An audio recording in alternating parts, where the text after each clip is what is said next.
Today we are going to start our remaining lesson number 20. Gandhiji leads the nation.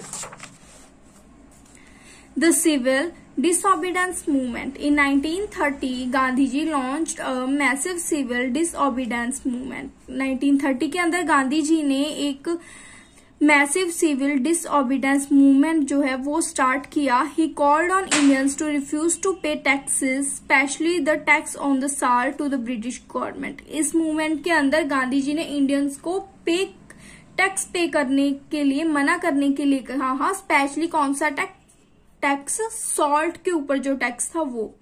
The salt law passed by the British forbid Indians for making salt. ये जो salt law था ये British के द्वारा पास किया गया था.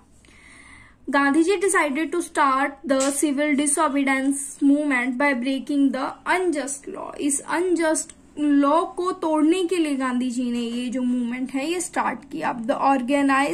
ही organized a peaceful march for the Sabarmati Ashram in Ahmedabad. जो उन्होंने ये मार्च था ये साबरमती आश्रम से शुरू किया अहमदाबाद के अंदर, to Dandi on the sea shore. A large number of peoples took part in this march. इस मार्च के अंदर काफी लोगों ने हिस्सा लिया. नोन एज डांडी मार्च, इसको डांडी मार्च भी कहा जाता है. At Dandi Gandhiji and his followers made salt by evaporating sea water. अब गांधी जी और उनके फॉलोवर्स ने इवेपोरेशन की मदद से जो सी है उसके अंदर से जो साल्ट है बनाया. Gandhi ji was arrested but the civil disobedience movement spread through India. Gandhi ji को फिर से अरेस्ट कर लिया गया, लेकिन जो ये मूवमेंट था ये सारे इंडिया के अंदर फैल गया. The Simon Commission and the demand of Purna Swaraj. The British wanted to make some changes in the way India was governed. अब जो ब्रिटिश थी वो कुछ चेंजेस करना चाहती थी इंडिया को चलाने के लिए. In 1928 a committee under Sir Simon called Simon Commission. तो 1928 के अंदर एक कम्युनिटी बनाई गई सर साइमन के अंदर और उसका नाम दिया गया Simon commission. Began working on this. There was no Indian in the community. जो ये कम्युनिटी बनाई गई थी कुछ लोगों की, इसके अंदर कोई भी इंडियन नहीं था. This angered the Indians. इसकी वजह से जो इंडियंस थे उनको गुस्सा आया. They decided to boycott the commission. अब उन्होंने इस बायकॉट करना चाहा इस कमीशन का. They staged demonstration and shouted the slogan Simon go back. इसकी जब साइमन कमीशन इंडिया के अंदर आए तब लोगों ने उसको एक्सेप्ट नहीं किया और साइमन गो बैक के नारे लगाने शुरू कर दिए. दो Congress now decide to demand Purna Swaraj or complete independence for India. तब गवर्नमेंट ने डिसाइड किया कि वो पूर्ण स्वराज ये और कंप्लीट इंडिपेंडेंस, इसका मतलब है कंप्लीट इंडिपेंडेंस चाहिए उनको, उसकी डिमांड वो करेंगे. World War II and the Quit Indian Movement. The British arrested 10 of thousands of people but could not crush the movement. British थे, उन्होंने 10,000 तक लोगों को अरेस्ट कर लिया, लेकिन फिर भी वो जो मूवमेंट था, इंडिया मूवमेंट था, उसको बंद नहीं कर पाए. Finally they were forced to introduce reforms.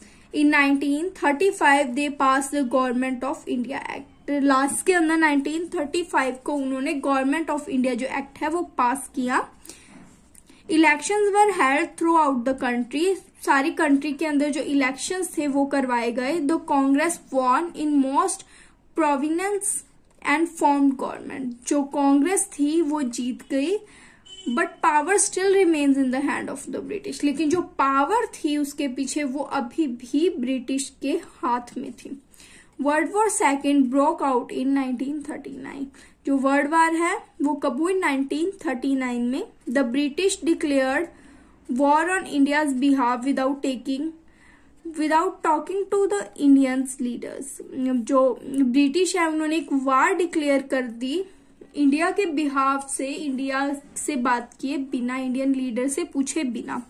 In protest the Congress ministries in the provinces resigned. The Congress declare that India would not join the war until the British granted complete independence. अब उन्होंने, जो कांग्रेस थी, उन्होंने डिक्लेयर किया कि India कोई भी जो वॉर है वो उसको ज्वाइन नहीं करेगी जब तक जो ब्रिटिश है उनको कंप्लीटली इंडिपेंडेंस नहीं देता। They had talk with the British. उन्होंने ब्रिटिश के साथ बात की, but the talk fails. But जो टॉक थी वो फेल हो गई। And the Congress under the leadership of Gandhi ji launch the quit India movement in August 1942। जब इसके बाद भी इंडिया को इंडिपेंडेंस नहीं मिली, कंप्लीट इंडिपेंडेंस नहीं मिली, तो गांधी जी ने एक नया मूवमेंट लॉन्च किया जिसका नाम था क्विट इंडिया मूवमेंट, अगस्त 1942 के अंदर। Gandhi ji and other leaders were arrested. इसके अंदर गांधी जी और भी कई लीडर्स को अरेस्ट कर लिया गया। There were violence protest all over the country. सारी कंट्री के अंदर वायलेंस प्रोटेस्ट जो थे वो शुरू हो गए। Subhash Chandra Bose and the Indian National Army. Subhash Chandra Bose had been elected president of the Indian National Congress twice। अब जो सुभाष चंद्र बोस थे उनको इंडियन नेशनल कांग्रेस का दूसरी बार प्रेसिडेंट चुना गया। He was lovingly called Netaji. उनको नेताजी बुलाया जाता था। He was convinced that the British would never leave India peacefully। अब उन्होंने ये बताया कि जो ब्रिटिश है वो इंडिया को पीसफुली नहीं छोड़ेंगे। He went to Japan from where he organised an army of 14,000 Indian soldiers. वो जापान गए और वहां पे उन्होंने 40,000 इंडियन सोल्जर्स की जो है आर्मी ऑर्गेनाइज की। He called it the Azad Hind force और द इंडियन नेशनल आर्मी। अब इसको उन्होंने नाम दिया आजाद हिंद फोर्स और Indian National army. The Indian National army fought against the British on the north east border of India. जो ये इंडियन नेशनल आर्मी थी, इन्होंने ब्रिटिश के अगेंस्ट फाइट किया नॉर्थ ईस्ट बॉर्डर के ऊपर। Initially they pushed back the British. जल्दी उन्होंने जो ब्रिटिश थे उनको पीछे धकेल दिया। But finally the British defeated the Indian National Army. But last के अंदर जो ब्रिटिश थे उन्होंने डिफीट कर दिया इंडियन नेशनल आर्मी को। India becomes free. By the time World War 2 ended in 1945 the British realise that they could no longer keep the Indians in their control. जब World War 2 end हुई 1945 के अंदर, तब जो British थे उनको realise हुआ कि वो ज्यादा देर तक इंडिया को अपने कब्जे के अंदर नहीं रख सकते, अपने कंट्रोल में नहीं रख सकते। The quit India Movement and the Indian National Army had shaken them. जो क्विट इंडिया मूवमेंट थी और जो नेशनल आर्मी थी, इंडियन नेशनल आर्मी, उन्होंने ब्रिटिश लोगों को हिलाकर रख दिया। They agree to move out of India and started discussions with the Congress and the Muslim League. इसी के साथ जो एग्री हो गए इंडिया से जाने के लिए, और इसी के ऊपर उन्होंने इंडियन नेशनल कांग्रेस और मुस्लिम लीग से डिस्कशन शुरू कर दिया।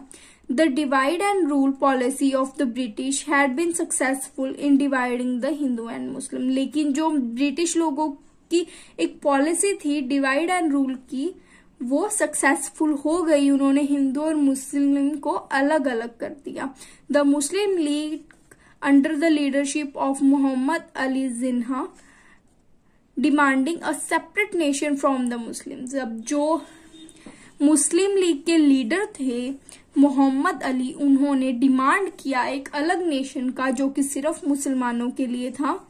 Gandhi ji was against the divideation of India. Gandhi ji इस डिवाइडेशन के अगेंस्ट थे। India got its independence on 15 August 1947 but was divided into two nations, India and Pakistan.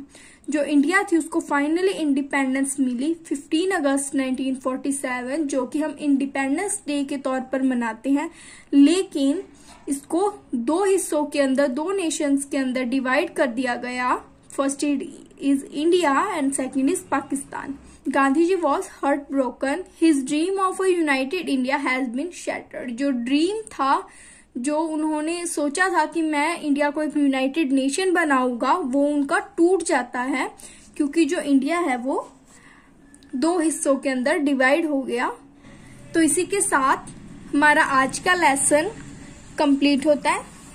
Video को अच्छे से देखिए. अगर आपको वीडियो अच्छी लगे तो प्लीज लाइक और सब्सक्राइब करिएगा. Thank you.